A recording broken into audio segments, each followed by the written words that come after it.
Welcome back, Nightmares fam, to No Sleep Nightmares Reddit. I'm your host, the one who stares into the dark so you don't have to.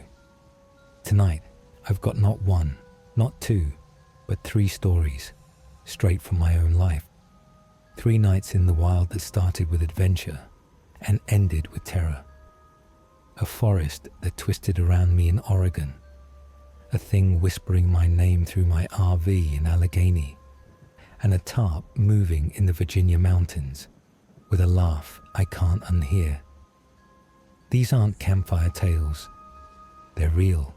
And by the end, you'll be checking your windows, wondering what's out there, watching. Stick with me. This is going to keep you up all night.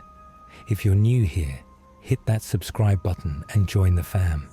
Because at No Sleep Nightmares Reddit, we don't just tell stories, we live them. Let's dive in. Back in 2019, I was fresh out of Oregon State University. I'd spent my college years falling in love with the wild, thanks to Professor Martinez, who taught me that nature wasn't just trees and rivers. It was alive, raw, and unpredictable. I wasn't some weekend warrior with fancy gear. No, I was the guy who trekked miles off trail just to feel the pulse of the forest. My buddies Sarah and Marcus were the same. Sarah was a badass. She'd hiked the Pacific Crest Trail twice. Marcus, he lived for that perfect wildlife shot, always lugging his camera gear like it was part of his soul. Together, we'd conquered storms, dodged bears, even patched up a sprained ankle with sticks and a jacket once. We thought we were untouchable. That summer, Marcus stumbled across a post on some obscure hiking forum. It was about Elorn Ridge, a trail in the northeastern corner of Oregon's National Forest. No signs, no upkeep, just coordinates and a vague promise of pristine wilderness. The post called it a hidden gem, but it felt more like a dare. Marcus was obsessed. No tourists, no marked paths, just us and the wild, he said, spreading a topo map across Sarah's coffee table. I could see the gleam in his eyes, the same one Sarah got when she smelled a challenge. Me? I was hooked too. We'd logged over 1,000 miles together. What could go wrong? We spent weeks planning. This wasn't a casual overnight trip. We'd be out there 5 days, documenting the trail for other hikers. I got a new satellite phone. Sarah packed an advanced first aid kit. Marcus brought his weather radio. We studied the terrain, mapped water sources, even called local hunters for intel. Nothing seemed off, except maybe an old Forestry Service report I found late one night. It mentioned logging in the 1950s abandoned due to unfavorable conditions. Weird phrasing, but I brushed it off. Bureaucratic nonsense, right? September hit, and we rolled out in Marcus's Jeep. The air was crisp, the kind that makes everything sharper. We parked at an overgrown logging road, our trailhead. The first few hours were paradise. Ancient Douglas firs towered over us, their trunks wider than cars. Sunlight dappled the forest floor. Sarah pointed out bear scratches on a tree, and Marcus snapped pics of glowing mushrooms. It was perfect, until it wasn't. I noticed it first. The silence. Oregon forests are alive, birds chirping, squirrels scurrying, wind rustling. But here, nothing. Just our footsteps and the occasional creak of branches. It's too quiet, I whispered. Sarah nodded, her hand brushing the bear spray on her belt. Marcus shrugged it off. Maybe we're just early for the wildlife. But I felt it, a weight in the air, like the forest was watching us. We left the logging road behind and started down what we thought was Elorn Ridge. The trail was barely there, just a thinner patch through the undergrowth. The trees crowded closer, their branches knitting together overhead, choking out the sky. By late afternoon, we found a small clearing, or what passed for one. The trees grudgingly gave us space to pitch our tents. I noticed something odd about the ground. Deep, uneven ruts. Not like animal tracks. They looked deliberate, but I didn't say anything. Not yet. That first night we heard it, a low, rhythmic whisper, like wind through leaves, but there was no breeze. It came from everywhere and nowhere at once. Marcus said it might be distant machinery. Sarah stayed quiet, her hand on that bear spray again. I couldn't sleep. The sound wormed into my head, too faint to make out words, but too real to ignore. I told myself it was nothing. Forests play tricks, right? Day 2 started normal, until Marcus spotted something off trail, a flash of color jarring against the brown and green haze. Against every shred of sense, we veered off to investigate. It was a backpack, not old, dangling 7 feet up on a frail branch, not caught, but placed, deliberate as a trap. Sarah insisted on checking for ID. Marcus hoisted me up, and the moment my fingers grazed it, a chill sank into me. The fabric was stiff, crusted with something dark. Dried blood, maybe worse. I yanked it down, revealing long surgical cuts, too clean for branches. Inside, a journal waited. Most pages were blank, but the last entry, dated 3 months back, hit like a gut punch. It's always watching us, always watching. The trees aren't trees anymore. They breathe, they shift, they know. The words dissolved into frantic scribbles, some clawing over each other. Bark bleeds, roots reach. It's in them, like whoever wrote it was losing their grip, or maybe seeing too much. That's when I looked around. Every tree within 20 feet had marks, deep, deliberate carvings. Not random scratches, but patterns. Symbols that shifted if you stared too long. Marcus tried photographing them, but every shot came out blurry, like the camera refused to focus. Sarah whispered, "We should go back." Every instinct screamed she was right, but we didn't. We were experienced hikers. We'd faced worse, or so we thought. The forest changed after that. The trees twisted into shapes that didn't make sense. Trunks bending at impossible angles, branches clawing at the air. The undergrowth thickened, but not naturally. Plants I should have recognized looked wrong. Their leaves too sharp, their colors off. The air grew heavy, sweet with rot, sticking in my throat. By late afternoon, we were lost. The GPS spat out coordinates that didn't match our maps, like we were miles from where we should have been, in a part of the forest that shouldn't exist. The compass spun wildly. Even the sun seemed off, too low for the time. Then the whispers came back, louder, clearer, almost words, but not quite, like someone mimicking human speech for the first time. They followed us, always just out of earshot. Sarah saw it first, shadows moving between the trees. Not light tricks, something solid, slipping from trunk to trunk, always out of sight. Marcus's camera died, despite fresh batteries. My sat phone showed no signal, even on high ground. We were cut off.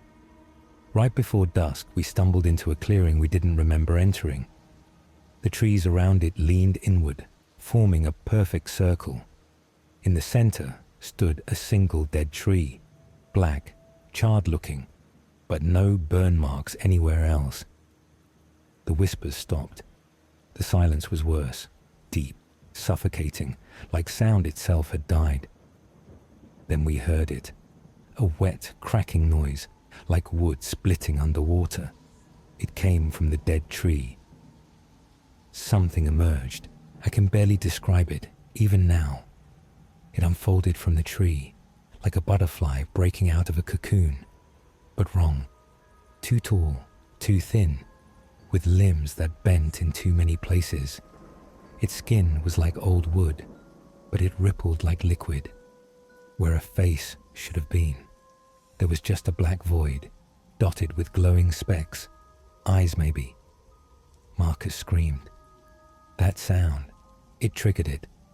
The thing moved toward us, covering the clearing in 3 fluid strides. Sarah grabbed my arm, and we ran.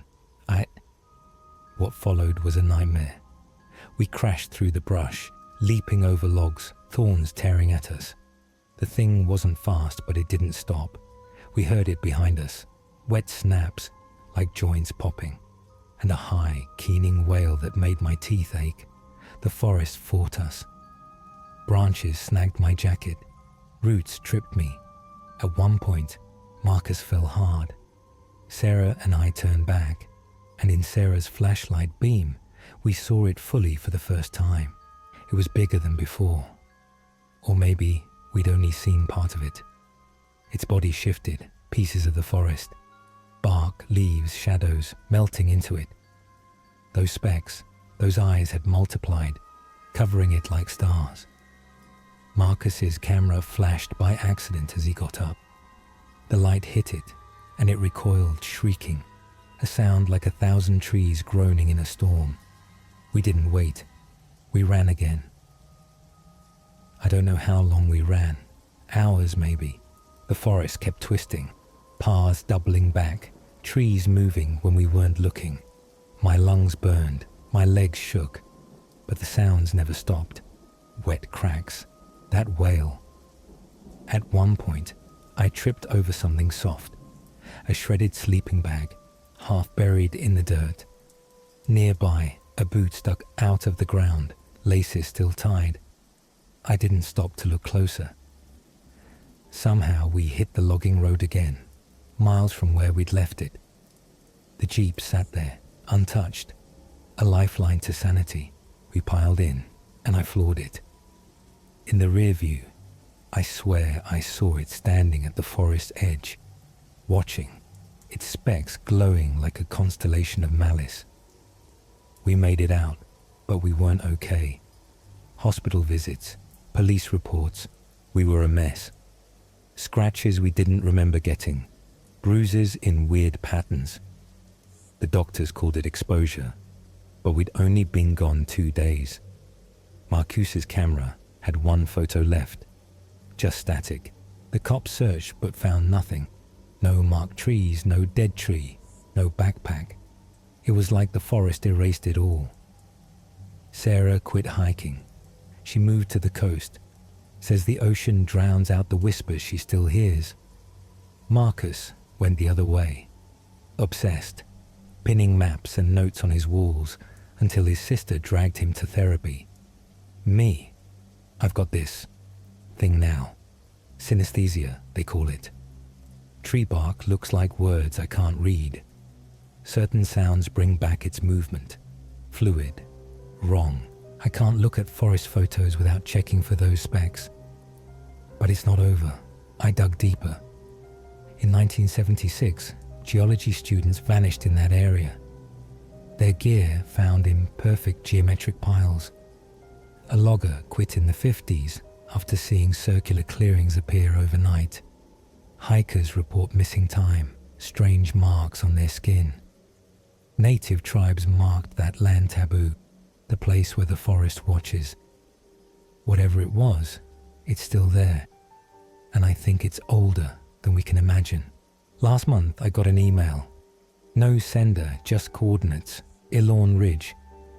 Attached was a photo, a tree with those carvings, and in the shadows, specks of light. I deleted it, but I still hear the whispers sometimes, wet, cracking, calling me back. Elorn Ridge rattled me, but the wild had more in store. Next is July 2020, Allegheny National Forest. I went for peace, found a cabin that shouldn't be there, and something ancient stalking me. Subscribe if you're hooked, fam. Drop your thoughts below. Tell me what you do.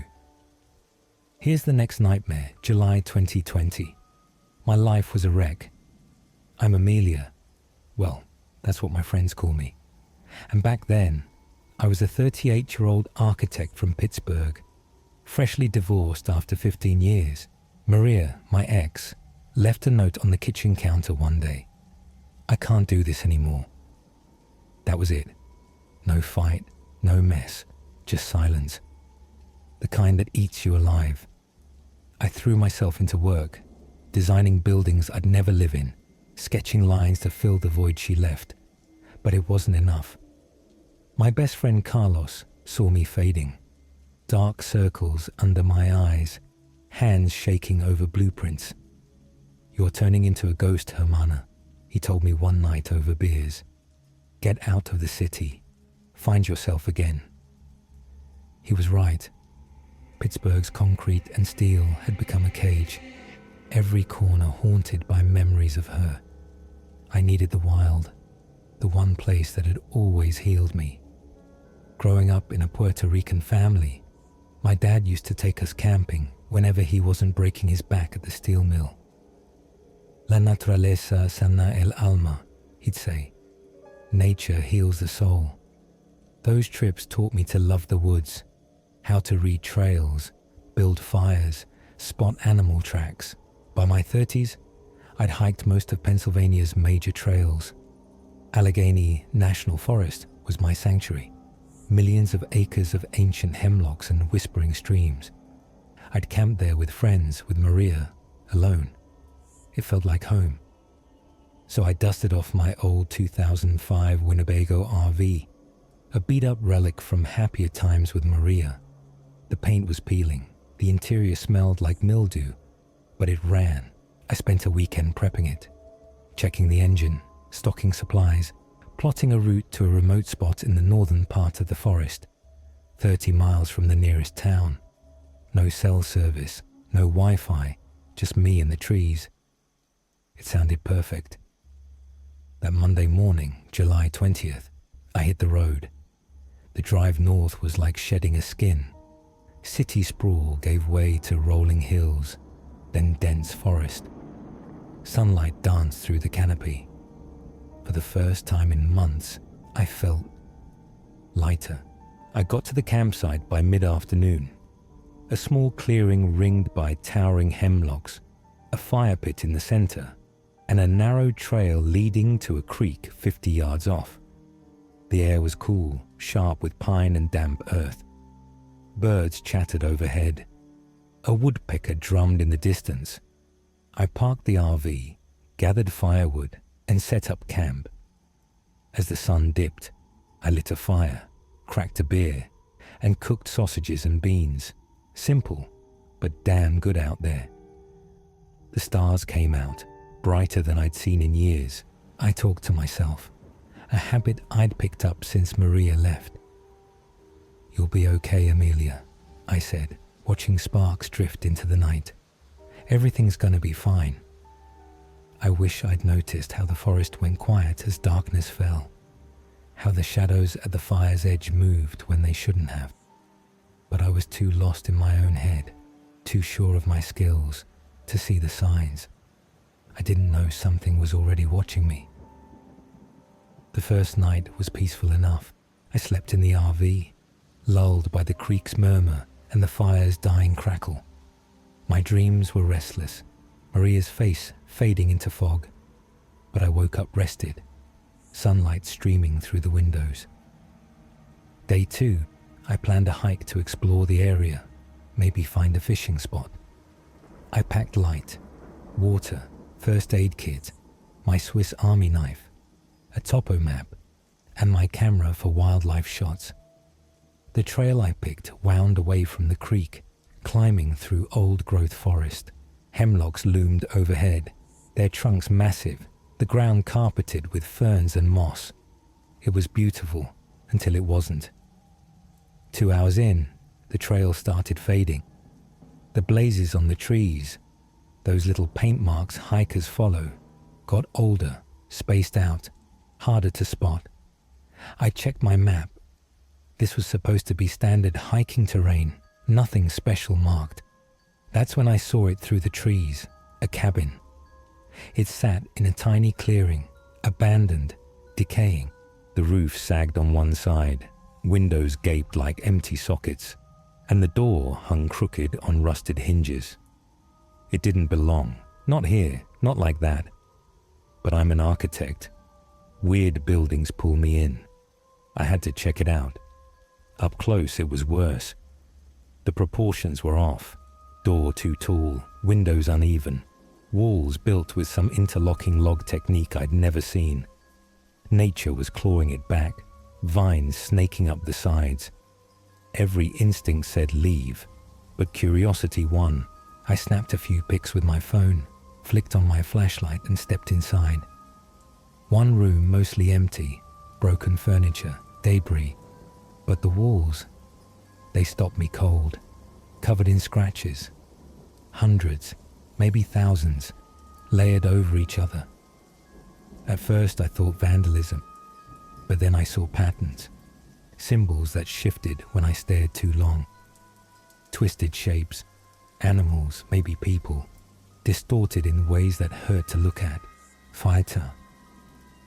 In the middle of the floor, half buried under leaves and filth, was a trapdoor, darker than the rest of the cabin, ancient, its wood stained with something time couldn't wash out. A metal ring, green with corrosion, glinted faintly. I froze, hand trembling an inch from it. Then I heard it, a faint, wet gurgle, like something drowning far below, rising up through the cracks. A whiff hit me next, rotten, metallic, like blood and rust fused into a stench that clawed my throat. Something, gut, angel, whatever, screamed at me to stop. I didn't pull, thank God, because then I saw them. Footprints, fresh, circling the trapdoor. Too big for human, too twisted for any beast. Too many toes, tipped with jagged points. I bolted, legs shaking, nerves howling run. Outside, the forest felt darker, heavier, though my phone said it was barely afternoon. The air thickened, like it was pressing down. As I hurried back toward camp, I heard it. A sound, not quite a whisper, not quite a laugh. I spun around. Nothing.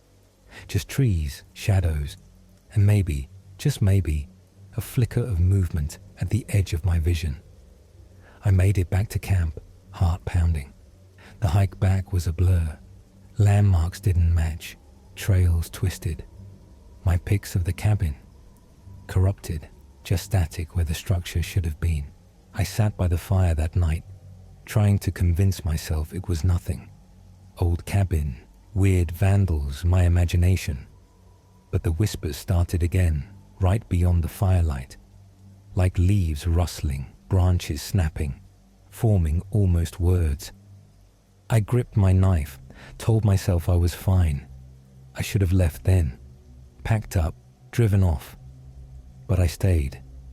Biggest mistake of my life. I couldn't sleep. Every sound outside the RV was louder, creaking branches, shifting leaves. Those damn whispers growing clearer. Around 3 a.m., they stopped. Dead silence, like something sucked the life out of the forest.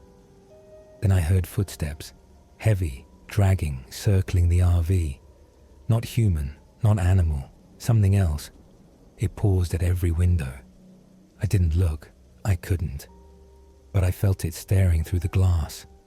The temperature dropped, my breath fogging in July.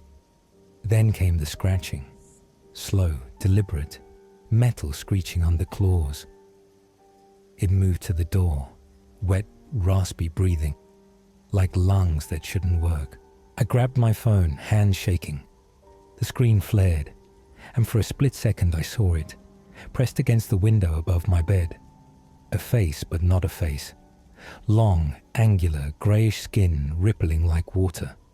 Eyes, black voids, no reflection, no depth. It laughed, a gurgling underwater sound, and spoke. Open it, for me. I dropped the phone, heart slamming against my ribs.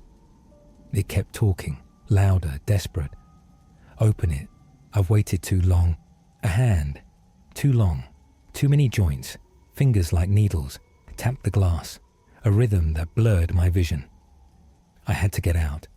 The RV wasn't safe. It was a trap. If it got in, I'd be cornered. I grabbed my keys and knife, crouched by the door, waiting. The tapping stopped. Silence. Then footsteps, fading away. I counted to 30, cracked the door. The night hit me like ice, the fire long dead. I stepped out, knife ready, and ran for my truck. I was halfway to the truck when I heard it behind me. That wet breathing, closer now. I sprinted, footsteps pounding after me, snapping twigs, a guttural growl mixing with that laugh. I didn't look back. Every nerve said if I saw it fully, my mind would break. I fumbled the keys at the truck, dropped them. Stupid, horror movie mistake. The steps were right there. I snatched them up, yanked the door open, and something grabbed my jacket. Sharp, cold fingers digging in, pulling. I let it rip off me, dove inside, slammed the door as another hand reached. It slammed against the driver's window, pale, shifting, too many arms clawing at the metal. I turned the key, engine roaring. Headlights blazed, and for one awful second I saw it, tall, fluid, a mockery of a human shape. Its body warped the air around it, like a glitch in reality. Those black eyes locked on me, specks of light swirling inside them. I floored it. The truck lurched forward, tires screaming. In the rear view, it stood up, watching, raising a hand in a mock wave as darkness swallowed it. I didn't stop till the highway. Dawn broke as I pulled into a rest stop, shaking, trying to process it. My jacket was gone, my RV still out there. I called Carlos from a payphone, voice barely working. He heard the panic, told me to come straight to his place. I left everything behind, couldn't face going back. I crashed at Carlos's for a week, jumping at shadows, barely sleeping. When I told him, he listened. No judgment. Abuela used to talk about things in Puerto Rico's old forests, he said. Not spirits, not creatures. Los esperan. The waiting ones. A week later, I hired a tow service for the RV. The driver said it was covered in weird scratches, like the cabin symbols. His GPS glitched out there, and he felt watched. I never went back. I still design buildings, but they're different now. Fortresses, fewer windows, stronger doors. Clients notice, but I can't help it. The nightmares faded mostly, but sometimes I hear whispers at the edge of sleep, wet, cracking, calling my name. Sometimes I glance out my window and see something move, too tall, too fluid, before it's gone. I call it Nix. The name came to me in a half dream, fits somehow. I've dug into stories like mine, hikers vanishing, campsites abandoned, scratches on trees no animal could make, old tales from locals about things in the deep woods, waiting for the curious. Last month, I found a forum post, coordinates near my campsite, a blurry pic of a trapdoor in the dirt, symbols carved around it. I shut my laptop, heart racing. It's still out there, Nightmares fam. In Allegheny, patient, ancient, watching. Next time you're in the woods and the birds go quiet, check the shadows. Is something waiting? Allegheny nearly broke me, but the mountains weren't done. Rewind 5 years to Virginia, a stormy night. A tarp moved, a laugh cut through the rain, pure terror. Hit subscribe, Nightmares fam, and comment your take. What's out there? Let's dive into this last one. 5 years ago, I was 25, living in Richmond, Virginia, working as an environmental engineer. Life was good, steady job, decent apartment.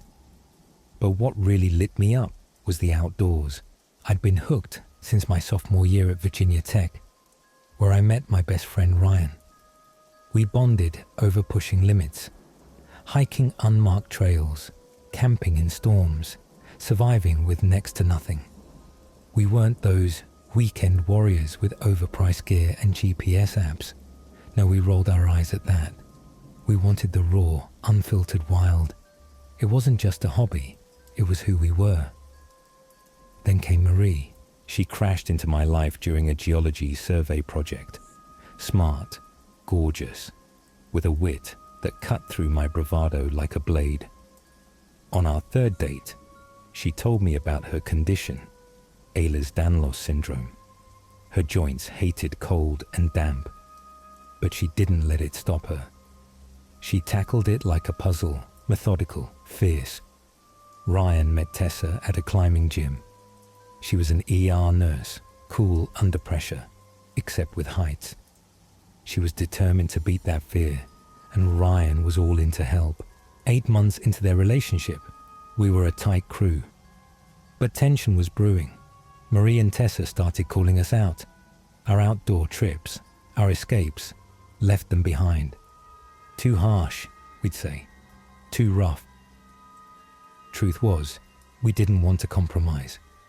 Those trips were ours, our proof we could take whatever nature threw at us. One night, Marie snapped. "You think we're fragile?" she said, voice sharp. "You've built this whole rugged outdoorsman thing, and you're scared we'll ruin it." She was right, but instead of admitting it, we doubled down. "Fine," we said. "Come with us. See what it's really like." That decision, it'd haunt us. We picked a spot deep in the Virginia mountains. Off trail, no designated campground, just wilderness. The forecast said rain, low 30s. Nothing we hadn't handled. We packed light, tents, basics, emergency gear. Marie and Tessa brought their own stuff, stubborn as hell. We drove west from Richmond on I-64, watching civilization fade. The temp dropped. 45 deg, 40 the key, 35 deg fire. Rain started, not a drizzle, but a steady cold downpour. Fog rolled in, thick as soup. Tessa suggested a marked site, but Ryan brushed it off. "We've got a sheltered spot," he said. I should have listened to the doubt in his eyes. We stopped at a crossroads town. Gas station, diner, dollar store with faded signs. Last bathroom break. Last chance to rethink. The old guy at the pump eyed us, face carved with worry. "Camping?" he asked as we grabbed hand warmers. "Yeah," Ryan said, casual. The guy's jaw tightened. "Bad night for it. Low 30s, strange reports lately." Marie pressed him. "Strange how?" "Missing hikers," he said, voice low. "Hunters found empty camps last week, off trail. Rangers say bears, but..." He shook his head. "Bears don't take gear and leave food." We laughed it off. Local ghost stories to scare tourists, right? The final stretch was brutal. Pavement turned to gravel, then a winding forestry road. Fog swallowed our headlights, bouncing back like a white wall. Ryan navigated from the back seat with GPS, guiding us to our secret spot. An unmarked overlook we'd found 2 years back. Technically illegal camping, but that's what made it ours. We'd never seen another soul there. That should have been our first red flag. We parked at the overlook, night fully settled. Rain hammered down, wind howling like a banshee. The dashboard read 34 degrees. Tessa's voice cracked. "Wait." But Ryan cut in, grabbing gear. It sheltered down the trail. Then it happened, the dumbest mistake. Rushing to dodge the rain, Ryan slammed the driver's door with the key still in the ignition. Click. Locked. We were 20 miles from town, no signal, rain turning to sleet. Our shelter, our supplies, trapped inside. Marie was shivering, her joints already aching from the cold. "We need to get down there," I said. "At least we'll be out of the wind." Bache. The descent was a nightmare. 75 feet down a steep, rocky slope. In daylight, it's tricky. In rain and dark with sleet pelting us. Deadly. Our headlamps barely cut the fog. turning everything into a disorienting glow. I went first, dropping gear, then helped Marie. Ryan and Tessa argued above us, voices fading. Slow, steady, we'd make it. Then Marie grabbed my arm hard. "What's that?" she whispered, aiming her light downslope. I thought it was debris, a tarp maybe, blown from some camper's site, snagged on rocks, dark against darker stone. But then I saw it, a grocery basket, plastic, like from a store, sitting there upright, like someone placed it mid-shop. "Nice free tarp," I joked, but my gut twisted. Something was wrong. I inched toward the tarp, figuring it'd shield us from the rain. It twitched, not wind, not accident, something alive. Marie's nail sank into my arm. "Is that a person?" she hissed. I wanted to deny it. No one could survive out here, miles from anything, on this icy slope in a storm. "Just the wind," I mumbled, but then it shifted. Slow, intentional. A corner lifted, and I glimpsed it. A hand, pale and bony, fingers bent wrong, clawing at the dirt like it was climbing out. An eye gleamed beneath, too wide, too wet, staring straight through me. "Run," I choked out. Marie scrambled uphill, rocks tumbling. A hoarse, guttural moan erupted from the tarp. Not human, not beast. Followed by that laugh, high and thin. A child's voice twisted into something vile. I killed my headlamp, rooted to the spot. Stones crunched closer. Against all reason, I shouted, "Hey, you okay? Need help?" Silence. Then more rocks, too close. And that laugh again, slicing through the wind. My blood froze solid. We scrambled back to the car in record time. Marie was sobbing, my heart hammering. Ryan and Tessa huddled under the trunk hatch, trying for a signal. "Someone's down there," I gasped, pulling Marie close. "Under a tarp, on the slope." Ryan stopped pacing. "No way." Marie cut in. "They were just lying there. No gear, nothing. Just a tarp and a basket. A grocery basket." Tessa blinked. "Like from a store." "Yeah," Marie said, voice breaking. And when they moved, a sound cut her off. Rocks tumbling up the trail. Something was coming. We crammed under the hatch, peering into the dark. Ryan got a weak signal, frantically calling a locksmith. Minutes dragged like hours. Every rustle, every snap made us flinch. Rain pounded, cold seeping in. Marie shook uncontrollably. Pain, fear, both. Finally, headlights pierced the fog. The locksmith, an older guy, 60s, weathered, worked fast. We spilled everything, the tarp, the basket, the laugh. His face darkened. "Kids, you need to get out of here," he said, voice low. "Lived here 40 years. Every few years hikers go missing up here. Last month, cops found a camp 5 miles out.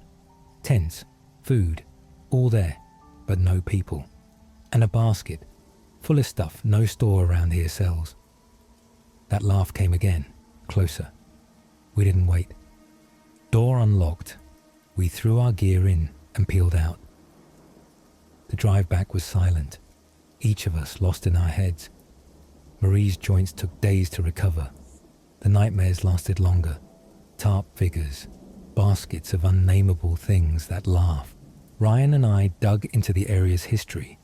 Over 20 years, dozens of hikers vanished in those mountains. Some found dead, exposure, accidents. Most gone.